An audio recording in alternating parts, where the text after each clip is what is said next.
jungle.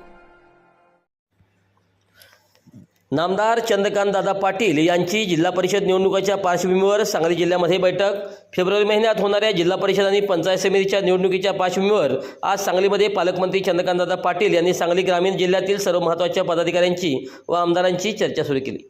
जिल्हा परिषद निवडणुकीमध्ये उमेदवार निवड आणि तसेच घटक पक्षांच्या बरोबरच्या युतीबाबत यामध्ये विचारविनिमय करण्यात आला.